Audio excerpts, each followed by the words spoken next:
allons essayer de reconstituer aujourd'hui l'origine d'un paléo-environnement sédimentaire. Ça veut dire quoi ça? Mais ça veut dire qu'il y a eu des sédiments qui se sont déposés dans un bassin de sédimentation, un milieu de sédimentation. Le résultat, au bout d'un certain nombre de millions d'années, eh bien, a permis la formation de roches que l'on appelle par exemple des roches détritiques. La nature des particules sédimentaires, les conditions de leur transport et de leur dépôt constituent ce qu'on appelle évidemment un environnement sédimentaire. Bien sûr, si on prend une particule qui se détache d'une roche, donc qui résulte de l'altération d'une roche, eh bien cette particule, elle ne constitue pas encore la roche. Mais lorsqu'elle subit un transport et qu'elle se dépose à un endroit, eh bien à mesure que d'autres particules arrivent, cette particule va se trouver entassée, emprisonnée avec d'autres, et l'action de l'eau va s'échapper tout doucement à mesure que la pression augmente, et tout doucement un ciment va se former, et on aura finalement ce grain qui sera pris dans un ensemble cohérent qu'on appellera une roche sédimentaire détritique. Donc là, nous allons essayer de comprendre comment l'analyse d'une roche détritique va permettre de reconstituer un environnement sédimentaire dans lequel elle s'est formée. Donc on va essayer de comprendre à partir d'indicateurs liés au transport des sédiments, eh bien, comment ces roches, enfin la nature de ces roches, on va essayer de comprendre la nature de ces roches, à partir d'un affleurement. Alors ce qui serait intéressant, c'est d'aller prendre un petit morceau de ces roches et puis de regarder en détail quelle est la constitution à l'œil nu de ces roches.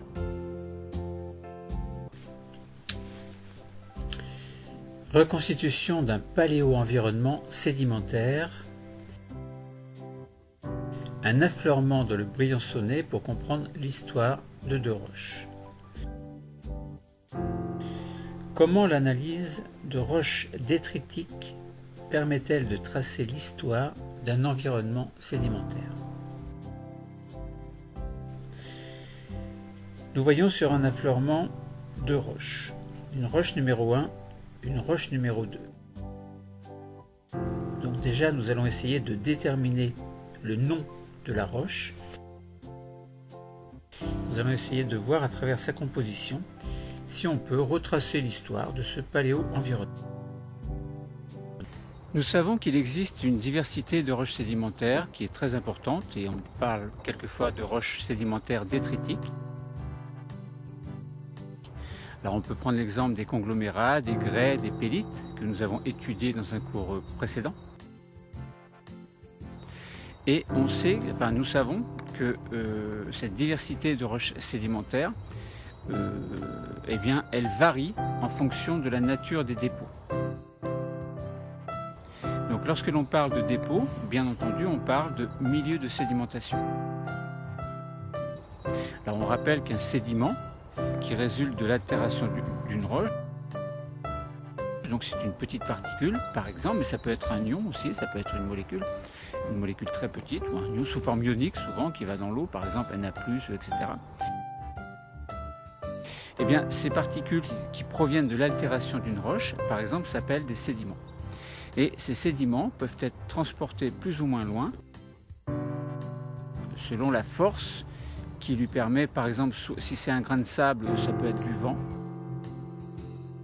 Donc le vent emmène un grain de sable ailleurs. Ça peut être dans l'eau, également, au niveau des torrents, les rivières, etc., emmènent des particules sédimentaires au loin. Donc, on connaît tous le mot érosion, qui est en relation avec le transport en parallèle à la notion d'altération des roches, qui fournit donc finalement des sédiments qui vont finir par se déposer dans un milieu de sédimentation.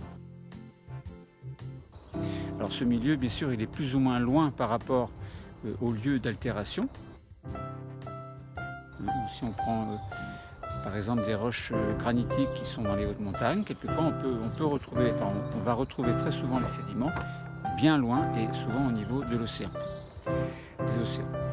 Donc voilà, alors donc les roches formées vont dépendre des apports et du milieu de sédimentation.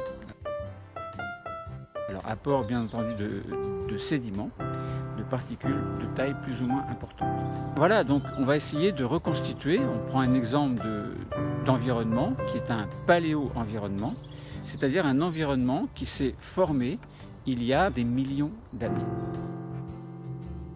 Pour réaliser ce travail, nous avons besoin de savoir quelles roches il y a dans tel ou tel milieu. Alors évidemment, l'étude actuelle de roches sédimentaires va permettre de reconstituer les conditions qui ont présidé à leur formation. Alors on va prendre l'exemple d'un affleurement de roches détritiques et on va mettre en relation les standards visuels de tri, d'arrondi et de sphéricité qui va fournir une première reconstitution paléo-environnementale. Quelle est la nature des deux roches et comment se sont-elles formées? Nous avons les roches numéro 1 et les roches numéro 2. Il existe 3 standards visuels pour lesquels on peut s'appuyer. On peut faire le classement des éléments de chaque roche, voir leur sphéricité et voir leur arrondi. Pour cela, nous avons 2 tableaux. Le tableau de classement des éléments, les éléments, le classement peut être très bon, bon, faible ou modéré. Alors on voit que si le classement est très bon, les éléments que nous avons symbolisés ici par des cercles ont des tailles relativement régulières. À peu près toutes les mêmes. Bon, il y en a des ronds qui sont plus gros que d'autres, mais globalement c'est relativement homogène. Donc ça c'est pour un classement très bon. Pour un classement qui est bon, on a des éléments qui sont gros, d'autres plus petits, d'autres moyens, mais on voit bien à l'œil nu que globalement le classement il est bon. Le classement sera modéré si on a des gros éléments avec des éléments moyens et des éléments petits. Bon, des éléments qui sont, on voit bien qu'il n'y a pas de régularité dans la grosseur des éléments. Il y a des éléments qui sont très gros, d'autres qui sont très petits. Donc le classement évidemment il est modéré. Et le classement il est faible si les éléments beaucoup d'éléments sont gros par exemple et beaucoup sont petits avec quelques moyens. Bon, dans ce cas, le classement sera faible. Donc 4 classements, très bon, bon, modéré ou faible. Autre standard visuel, c'est celui de la sphéricité. Puis nous verrons celui de l'arrondi. Alors sphéricité, si vous regardez l'échelle du bas, vous voyez qu'il y a une sphéricité qui est croissante. Si on prend l'élément 1D, par exemple, l'élément 1D n'est pas sphérique, il est plat.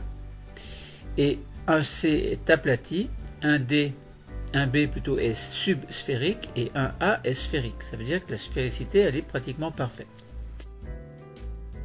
Si on regarde l'élément 5D, il est très anguleux, il est aplati et très anguleux. Alors ça correspondra à l'arrondi en fait. Un arrondi anguleux, ça veut dire qu'en fait il n'y a pas d'arrondi. Et si on dit que l'arrondi est anguleux. Bon. Bref, si on regarde la sphéricité, on voit qu'il n'y a pas de sphéricité en 5D, l'élément est plutôt plat. Et si on va vers 5C, 5B et 5A, pour 5A, l'élément est sphérique. Alors, il est sphérique, mais il n'a pas d'arrondi. Ça veut dire qu'il est anguleux. Sphérique et anguleux. Mais si on regarde le sédiment en 1A, il est sphérique et arrondi. Il est vraiment arrondi. Bon, entre tous ces intermédiaires, entre 5D et 1A, il y a toutes les possibilités. Pour l'arrondi, on part de anguleux pour aller à subanguleux, puis subarrondi, puis arrondi. Et concernant la sphéricité, on part de plat, on va vers aplati, puis subsphérique et enfin sphérique. Les deux extrêmes sont donc sphérique et arrondi pour 1A et pour 5D, anguleux et plat.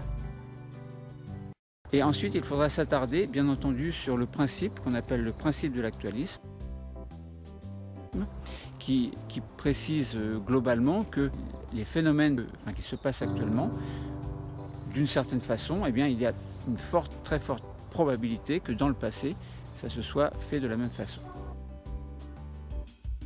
par exemple on prend une particule qui est transportée par de l'eau actuellement, eh bien autrefois les particules étaient également transportées par de l'eau.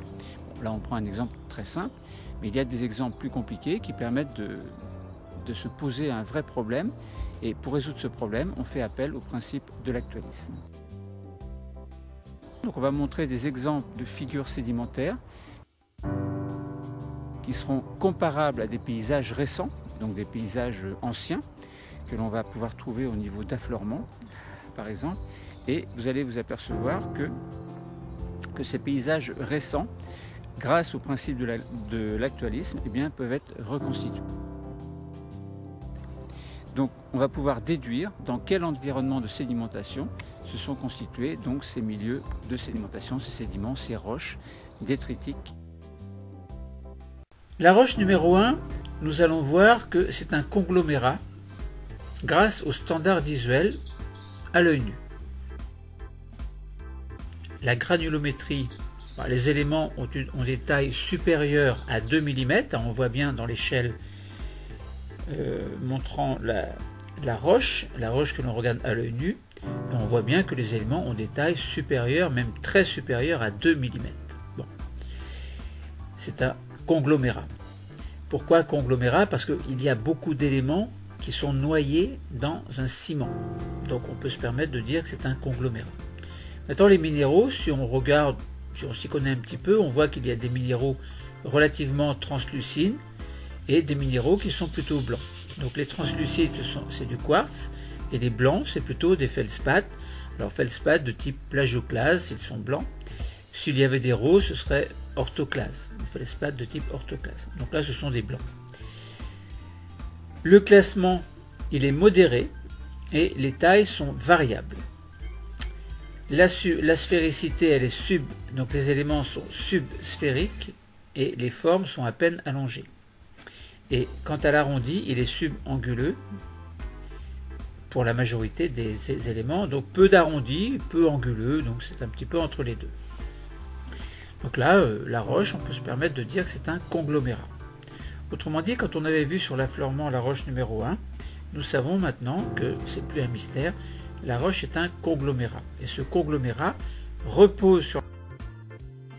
Donc on s'aperçoit qu'il y a un ensemble de particules de taille qui sont supérieures à 2 mm, qui atteignent pour certains 3 à 4 cm. Donc ça veut dire que si on a dans un ciment des petits morceaux de roche, c'est que l'on a affaire à un conglomérat. Alors après on peut se dire, mais c'est un conglomérat, est-ce que les bords des sédiments, donc des particules qui sont emprisonnées, est plutôt arrondi ou plutôt anguleux? Si on regarde, on regarde bien, on a l'impression que c'est plutôt anguleux. Donc ça veut dire qu'on a un conglomérat de type brèche. Si on regarde, donc ça c'est pour la roche numéro 1 qui était située au-dessus de la roche numéro 2. La roche numéro 1 c'est un conglomérat et essayons de voir ce que l'on peut déduire en regardant une lame mince. Alors, nous allons observer au microscope polarisant en lumière polarisée analysée. Les standards visuels de tri montrent que les minéraux, donc qui sont le quartz et les feldspaths, comme nous avons dit précédemment, ils ont un classement modéré. Donc c'est un mélange de tailles variables. La sphéricité, eh bien c'est subsphérique. Les formes sont à peine allongées. Quant à l'arrondi, il est subanguleux. Il y a peu d'arrondi et peu anguleux. Enfin, c'est peu arrondi et peu anguleux. Conclusion. Donc actuellement, on constate que si un trajet est agité et court, tels les torrents et les éboulis, eh bien le classement des éléments sera faible. Par exemple, fragments de taille variable et mélangés. La sphéricité sera faible, donc les formes restent allongées. L'arrondi sera faible également. On aura des éléments anguleux.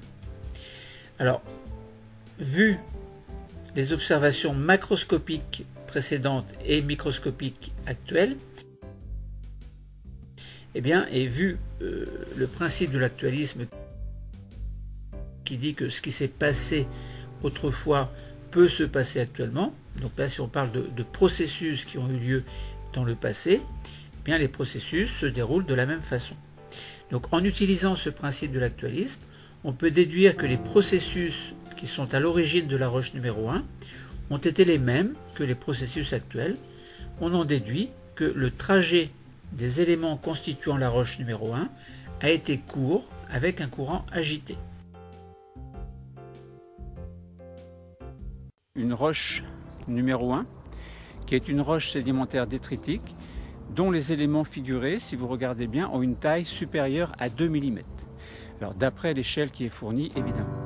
Il s'agit là d'un conglomérat. On a plusieurs types de conglomérats. Par exemple, ça peut être des poudingues ou des brèches, admettons. Bon.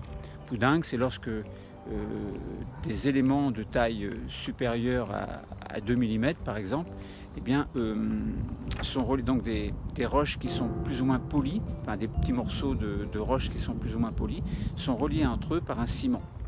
Et donc c'est un conglomérat de type poudingue. Et quant aux brèches, eh bien c'est un petit peu la même chose, sauf que les éléments présentent des arêtes un petit peu coupantes. Bon, donc des éléments qui sont reliés entre eux par un ciment, mais il n'y a pas d'arrondi. On sent bien que les petits morceaux de roche à l'intérieur n'ont pas été polis sous l'action, par exemple, de l'eau. Bon, donc voilà. Ensuite, il faut regarder au microscope et on s'aperçoit que des minéraux sont de taille variable et composent la roche. Le classement est faible, donc il y a un faible classement si on regarde par rapport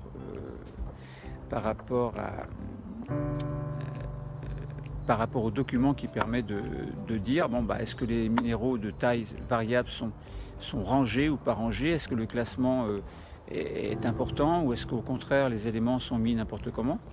Donc là on s'aperçoit que le classement il est relativement faible et les minéraux que l'on a reconnus comme étant des minéraux de quartz et de feldspath. Bon, il y a surtout du quartz, le quartz c'est un minéral qui est très solide entre parenthèses et qu'on retrouve un petit peu partout dans les sables.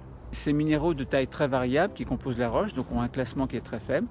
Et les minéraux tels que les quartz et les feldspath, ils ont une forme peu sphérique et moyennement arrondie. Alors selon le principe de l'actualisme, eh bien, on peut dire que les processus à l'origine de cette roche sont les mêmes que ceux observés de nos jours. On peut donc en déduire que le trajet a été relativement court et agité. Donc il y avait pour cette première roche détritique numéro 1 un courant assez fort. La roche numéro 2, donc c'est un grès. Les standards visuels de tri à l'œil nu nous permettent de voir des minéraux, surtout du quartz, que l'on peut voir grâce au sable de grès érodé que je vous ai mis à la loupe binoculaire avec un grossissement de 10. Bon, si on regarde globalement la roche, elle est très homogène, et même avec une échelle de 10 cm, on ne voit pas d'éléments à l'œil nu qui soient suffisamment gros pour qu'on puisse les voir. Il faut que l'on passe par la loupe binoculaire et encore il faut grossir 10 fois les éléments pour commencer à voir les éléments qui constituent la roche. Alors si on faisait une mesure, on verrait que au niveau de la granulométrie, les éléments, donc les sédiments, font entre 63 micromètres et 2 mm. On est bien donc on a bien un grès. Les minéraux, il y a surtout du quartz. Le classement il est modéré, ça veut dire qu'on a des tailles qui sont petites et dans la petitesse c'est relativement variable. Mais globalement c'est petit, entre 63 micromètres et 2 mm.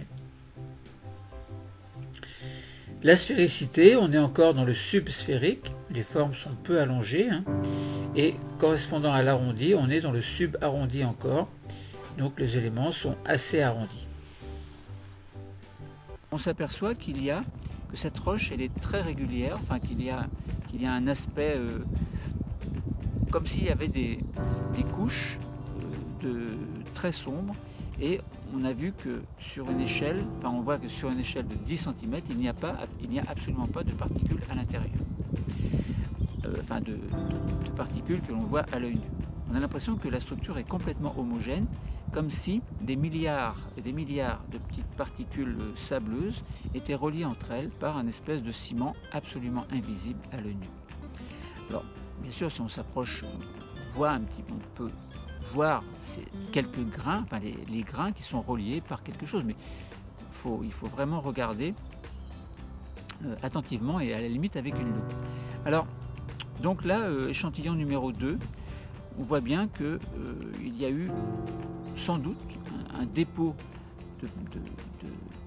de particules sableuses et qui se sont entassées, comme je vous ai dit précédemment, et qui se sont trouvées emprisonnées dans un espèce de ciment. Donc voilà pour l'état de la roche numéro 2. Observons en la mince. Donc nous voyons une observation au microscope polarisant, donc lumière polarisée analysée. Les standards visuels de tri montrent que les minéraux, le quartz en l'occurrence, ont un classement modéré. Les tailles sont petites et variables. Une sphéricité subsphérique. Les formes sont peu allongées. Un arrondi subarrondi. Donc c'est assez arrondi.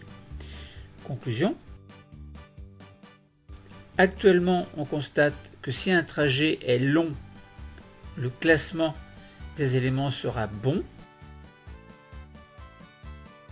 On aura de petits fragments de même taille. La sphéricité sera forte. Nous aurons des formes courtes et l'arrondi sera bon. On aura des éléments peu anguleux. Donc, vu les observations macroscopiques des diapos précédentes et microscopiques concernant cette diapo, et connaissant le principe de l'actualisme, on déduit que les processus à l'origine de la roche ont été les mêmes que les processus actuels. On en déduit donc que le trajet des éléments constituant la roche numéro 2 a été long et régulier. On s'aperçoit que les éléments figurés ont des tailles qui sont comprises entre 2 mm et 63 micromètres. Micromètres, donc c'est 10 puissance moins 6 mètres. Donc c'est un grès. On disait que c'était un grès. Tout à l'heure, dans la roche numéro 1, il s'agissait d'un conglomérat. Et là, il s'agit d'un grès.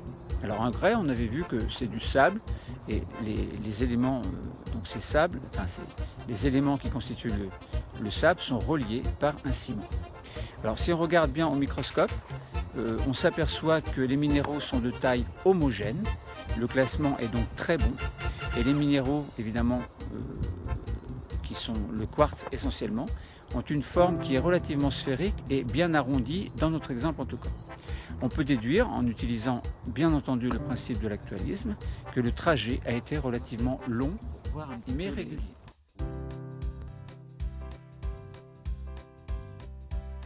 Il faut regarder, il faut observer au microscope polarisant, donc en lumière polarisée analysée ou non analysée.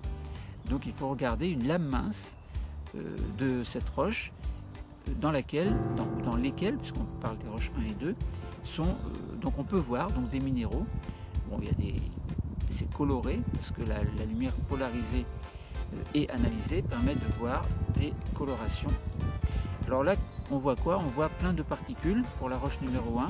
On voit des espèces de cristaux, enfin de minéraux plutôt, de minéraux qui ont une taille supérieure à 400 micromètres. Donc 400 ou supérieur à 400 micromètres.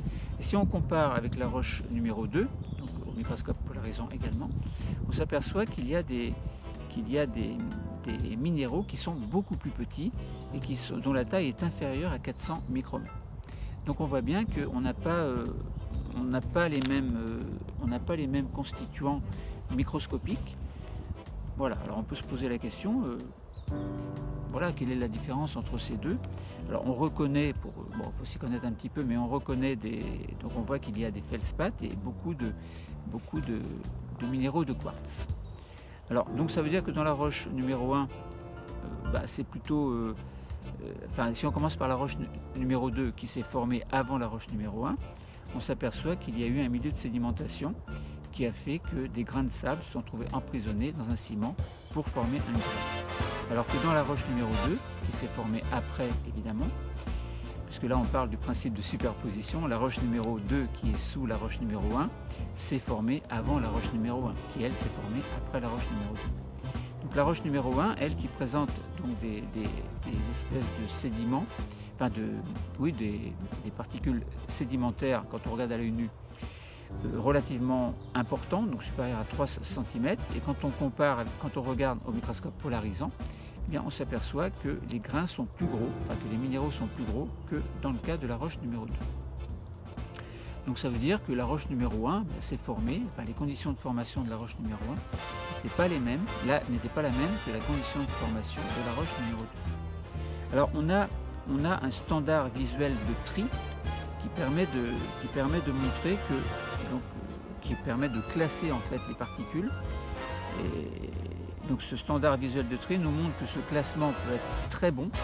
Donc ça veut dire qu'on a plein de particules sédimentaires qui ont toutes à peu près la même taille, à peu de choses près. Donc ça veut dire qu'il y a eu un classement qui s'est fait, un très bon classement qui s'est fait. Le classement peut être bon, donc ça veut dire qu'il y a des particules qui sont un peu plus grosses que d'autres, d'autres un peu plus petites. Bon, le classement est bon, mais ce n'est pas un classement parfait. Et puis le classement peut être modéré, ça veut dire que là on a des particules qui sont très fines, très petites, d'autres moyennes et d'autres relativement grosses par rapport aux autres. Et puis lorsque le classement est faible, ça veut dire que le classement c'est pas bien fait en fait, et on retrouve des grosses particules parmi des particules qui sont petites. Voilà, donc on peut identifier les roches sédimentaires, il suffit de s'y connaître un petit peu et puis de dire bon là on a par exemple un conglomérat et là on aura un grès. Alors il faut évaluer le tri des particules de ces roches en observant évidemment au microscope. Enfin, on peut faire le tri en fait à l'œil nu, lorsque l'on regarde la roche à l'œil nu, et on peut faire le tri également lorsqu'on regarde la roche au microscope polarisant, lorsque l'on observe une lame mince. Voilà, on peut évaluer ce tri. Alors, tout à l'heure, donc, je vous ai dit, je vais vous en donner la solution tout à l'heure, à la fin du cours, mais là, ce que je vous invite, c'est d'essayer de comprendre par vous-même, d'essayer de trouver les documents et d'essayer de comprendre. Voilà, donc vous évaluez le tri, vous évaluez l'arrondi et la sphéricité des particules. Alors, je ne vous ai pas parlé de sphéricité. En fait, on a un standard visuel également que vous pouvez trouver sur Internet. Vous avez un standard visuel de l'arrondi et de la sphéricité. Alors, on a la sphéricité en fonction de l'arrondi. Alors là, vous avez plusieurs possibilités. La sphéricité, ça veut dire que les particules sont plus ou moins arrondies. Ça sous-entendrait qu'elles ont subi un polissage. Polissage par l'eau, par exemple, si on trouve des galets le long des plages de Normandie, on voit bien que les galets sont arrondis. Donc il y a eu l'action de l'eau sur les particules, sur les roches qui au départ étaient sans doute plutôt anguleuses. Et puis entre ce qui est très arrondi au niveau des particules et ce qui est très anguleux, donc il y a une différence entre les deux. Et donc ça correspond à un standard visuel et on peut se faire une idée de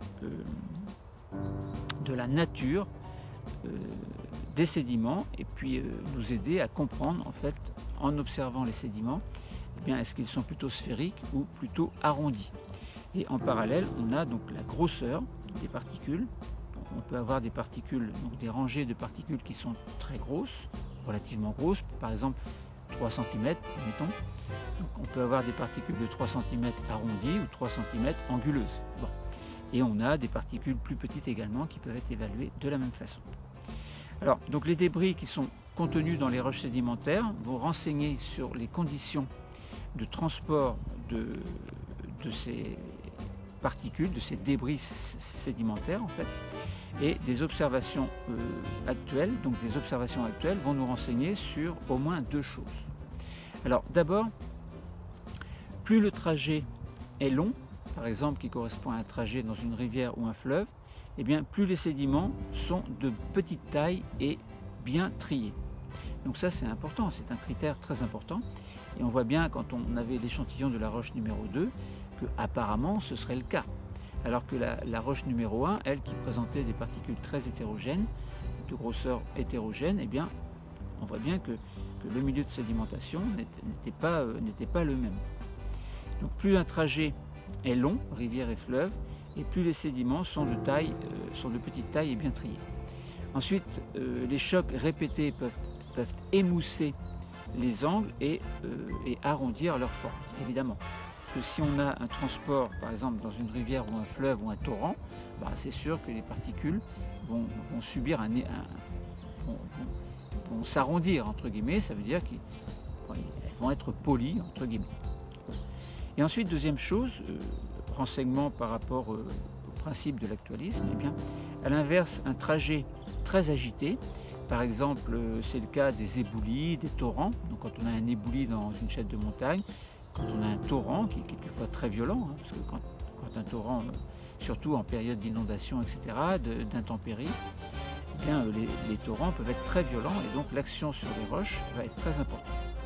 Donc quand un trajet est très agité, on va conserver, donc il conserve des fragments de grande taille et qui vont être mélangés. Si vous prenez un tas de cailloux et que vous les jetez n'importe comment avec du sable ou des galets ou des graviers, admettons, bah, c'est sûr qu'il n'y a pas de classement, tout est mis au hasard. Et leur forme, dans ces cas-là, ces débris vont rester allongés et relativement anguleuses. Donc si on regarde, donc on a regardé au microscope polarisant, hein, vous avez regardé, vous avez vu que dans la roche numéro 1 et dans la roche numéro 2, donc on voit les éléments hein, grâce à un dispositif de polarisation, et que concernant ces roches, eh bien, la roche numéro 1, je rappelle que le trajet, donc concernant la formation de la roche numéro 1, donc je rappelle que le trajet des éléments constituant la roche numéro 1 a été court avec un courant agité, tandis que pour la roche numéro 2, le trajet des éléments constituant cette roche a été long et régulier. Voilà, donc au niveau de la reconstitution du paléo-environnement, bon, on voit bien que on a eu une période où le courant était agité avec de courtes distances d'éléments. Et puis un petit peu plus tard, puisque la roche numéro 1 est sur la roche numéro 2, un petit peu plus tard au cours des millions d'années, eh bien, on a eu plutôt quelque chose de calme et de régulier, puisque dans ces conditions-là, la roche, qui est un grès, s'est formée sur le long terme, sur quelque chose qui s'écoulait de manière longue et régulière. Bon, voilà, entre l'agité court et le long régulier, donc on voit bien qu'au niveau du paléo-environnement, on avait deux différences. Proposons maintenant une roche numéro 3. Donc nous voyons, donc c'est la photo A, nous voyons des grès avec des rides. Alors, comment interpréter la présence de ces rides? Essayons de les comparer à une plage actuelle. Un grès, c'est une roche qui possède des éléments sableux, donc des grains de sable qui sont reliés entre eux par un ciment. Et sur la photo B, nous voyons des rides de plage actuelles. Donc ce sont des rides de sable que l'on peut voir actuellement sur les plages, que l'on a trouvées à Villers-sur-Mer. C'est une zone côtière où il y a des marées montantes et descendantes. Les rides sont récentes et correspondent-elles à ce que l'on peut voir sur la roche numéro 3 qui, elle, est une roche qui s'est formée il y a plusieurs millions d'années. Comment interpréter ces rides de sable? Eh bien, les rides de sable de la photo B, donc les rides de sable actuelles, sont observées en bord de mer. Elles sont dues à l'action de la houle sur une plage. La direction des crêtes est perpendiculaire au mouvement de l'eau. Et si nous regardons la photo A, donc la roche A, nous voyons qu'il y a des rides fossiles dans des grès, correspondant à des grès du bassin de l'Odève. Donc on voit bien là qu'il y a une similitude entre la photo A et la photo B. On va utiliser le principe de l'actualisme pour dire que ce que l'on voit de la roche numéro 3, on voit des rides comme des rides de sable actuelles que l'on peut voir actuellement. Donc ça veut dire qu'on utilise bien le principe de l'actualisme pour dire que la roche numéro 3 s'est formée selon les mêmes conditions que les rides de sable que nous pouvons voir par exemple à Villers-sur-Mer. Donc en conclusion, la roche numéro 3 c'est un grès. Elle présente à sa surface des rides fossiles et d'après le principe de l'actualisme, on peut dire qu'elle s'est formée au niveau d'un rivage d'une zone côtière dans une zone de balancement des marées. Donc ça veut dire qu'il y a des marées hautes, des marées basses et qu'il y a des forces qui vont faire en sorte que tout doucement des rides de sable vont se former actuellement. Et pour une raison X, si la mer s'est retirée il y a des millions d'années, ces rides de sable sont restées, elles se sont fossilisées et on peut les retrouver dans le bassin de l'Odève. Dans la roche numéro 3, on observe de petites rides à la surface du grès. C'est bien une figure de sédimentation que l'on observe actuellement sur les plages. Donc, évidemment, là, on va appliquer le principe de l'actualisme. Et on observe également ce phénomène dans certaines zones marines qui sont brassées par un courant relativement important. Donc, selon toujours le principe de l'actualisme, on peut donc en déduire que cette roche s'est formée au niveau d'un rivage.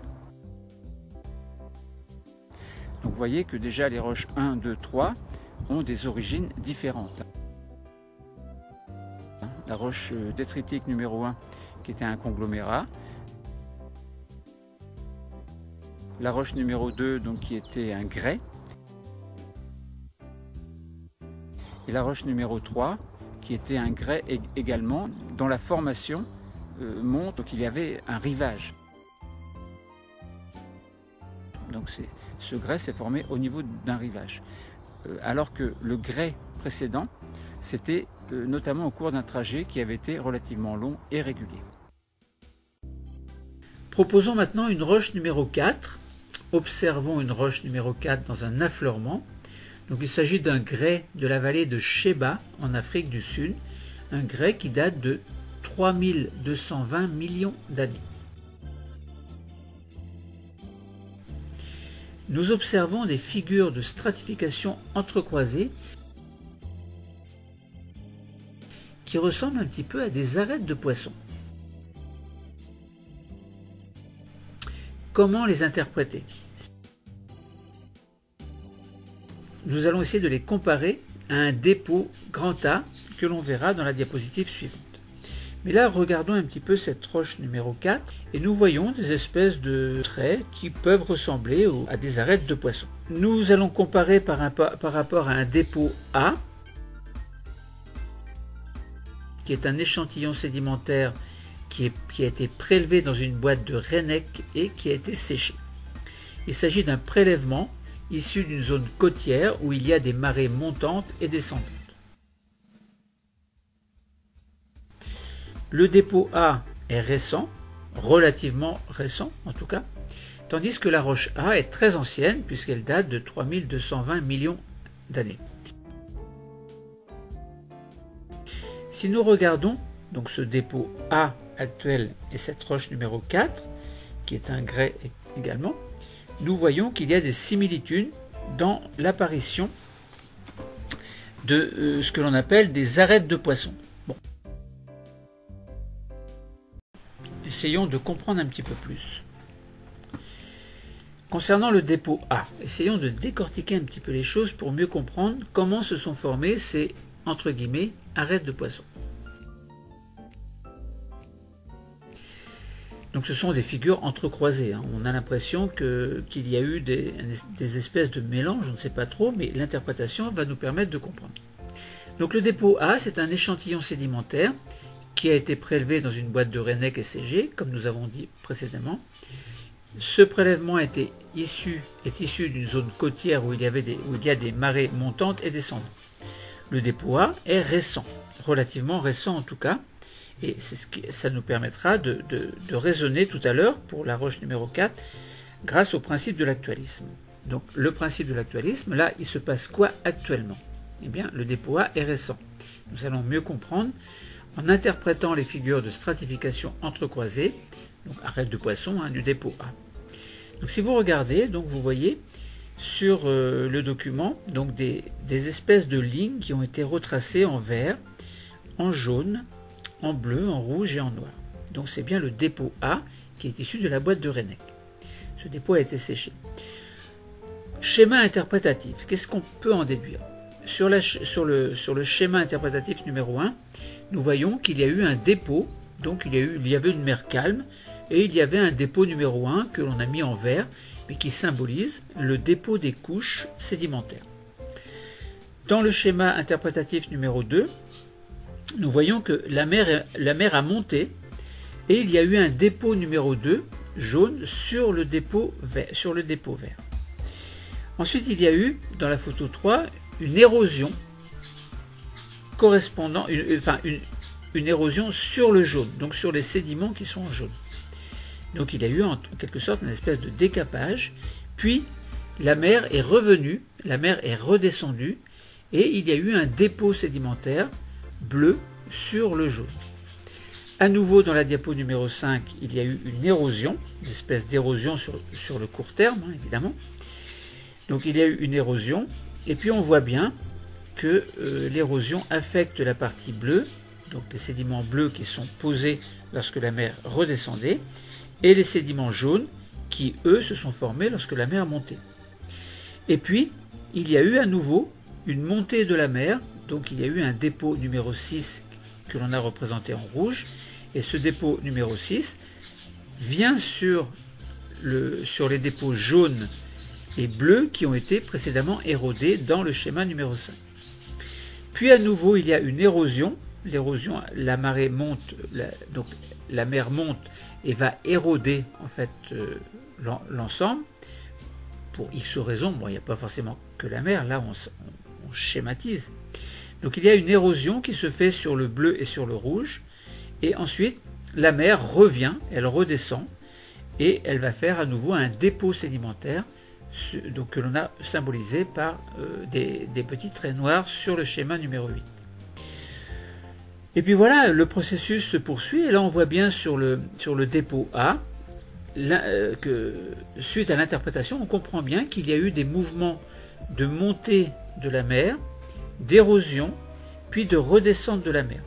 Et chacun de ces éléments, chacun de ces processus, donc de montée, de descente et d'érosion, a fait en sorte que on a bien ces figures de stratification entrecroisées qui ressemblent un petit peu à des arêtes de poisson.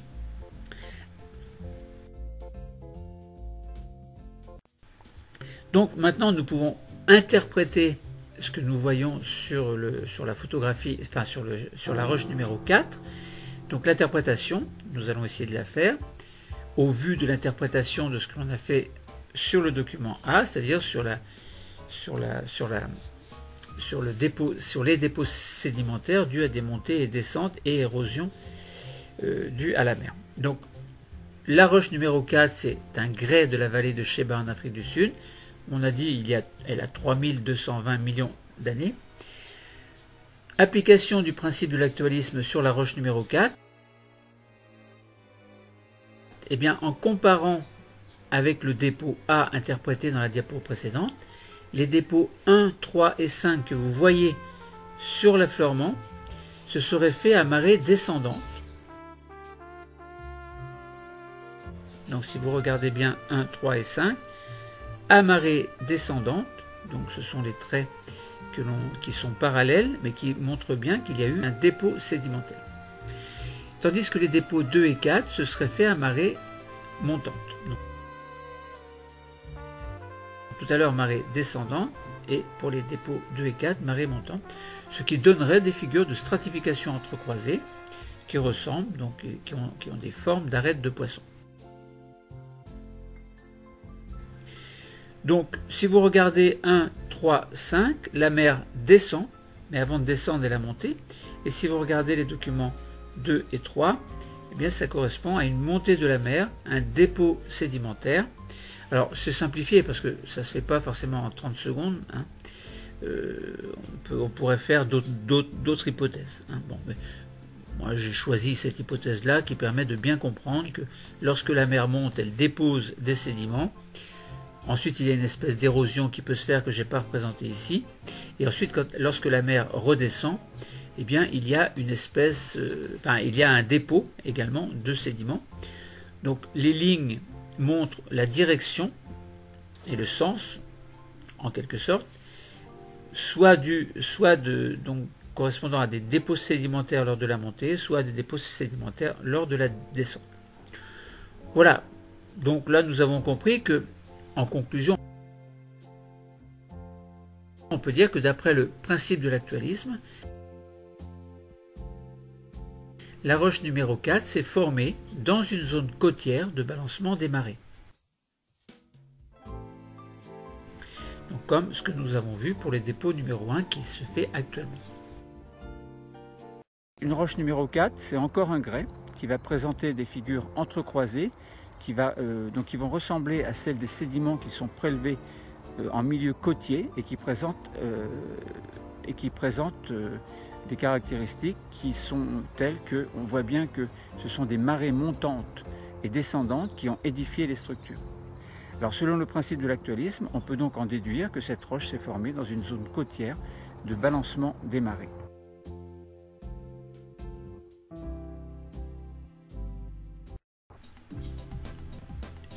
Reconstitution d'un paléo-environnement sédimentaire, un affleurement dans le Briançonnais pour comprendre l'histoire de deux roches. Nous avions posé comme problème comment l'analyse de roches détritiques permet-elle de retracer l'histoire d'un environnement sédimentaire. Eh bien, nous pouvons en faire un bilan général. Donc, nous répondons à la problématique. Nous allons regarder ce tableau avec le numéro de la roche, la nature de la roche et les indices correspondant au paléo-environnement local. Pour la roche numéro 1, nous avons vu que c'était un conglomérat. Le trajet des éléments constituant la roche numéro 1 a été court avec un courant agité. La roche numéro 2 est un grès, donc il était situé sous la roche numéro 1. Le trajet des éléments constituant la roche numéro 2 a été long et régulier. Donc là on voit bien entre ce qui s'est passé qui a donné la roche numéro 1 et ce qui a donné la roche numéro 2 ensuite, eh bien, il y a eu une modification des flux en quelque sorte, puisque quelque chose était court et agité, alors que pour la roche numéro 1, alors que pour la roche numéro 2, c'était long et régulier. Donc il y a eu une modification du paléo-environnement. Hein, bon, tout ça, ça se fait sur des milliers d'années, millions d'années même. Autre chose maintenant, la roche numéro 3, c'est un grès. La roche numéro 3, nous avons vu qu'elle s'est formée au niveau d'un rivage d'une zone côtière, dans une zone de balancement des marées. Et pour la roche numéro 4, qui est également un grès, eh bien, la roche numéro 4 s'est formée dans une zone côtière également, donc une zone de balancement des marées également. Si on voulait reconstituer un paléo-environnement, eh bien, il faut s'attarder, il faut prendre des roches, donc aller au niveau de l'affleurement, prendre des roches et puis les étudier en détail, hein, c'est ce qu'on a fait pour les roches 1, 2, 3 et 4. Donc la roche sédimentaire détritique qui était dans le premier cas un conglomérat, et ensuite les trois autres roches que l'on a trouvées dans un affleurement bien précis étaient des grès, mais bien que ce soit des grès, les milieux de formation de ces roches n'ont pas été les mêmes. Donc voilà, on a vu qu'il existait une diversité de roches sédimentaires détritiques. Donc on avait dit que c'était des conglomérats, des grès. On a également des pélites, hein, on n'a pas étudié les pélites ici, on aurait pu le faire aussi. Donc les roches se sont formées dans un milieu de sédimentation un peu spécial. Donc on a vu que le paléo-environnement sédimentaire peut être très facilement reconstitué en connaissant un petit peu les roches, en regardant leurs critères, leurs caractéristiques, en regardant au microscope également des lames minces de ces roches qui présentent les minéraux qui constituent ces roches. Voilà, bon, le cours est terminé. Merci.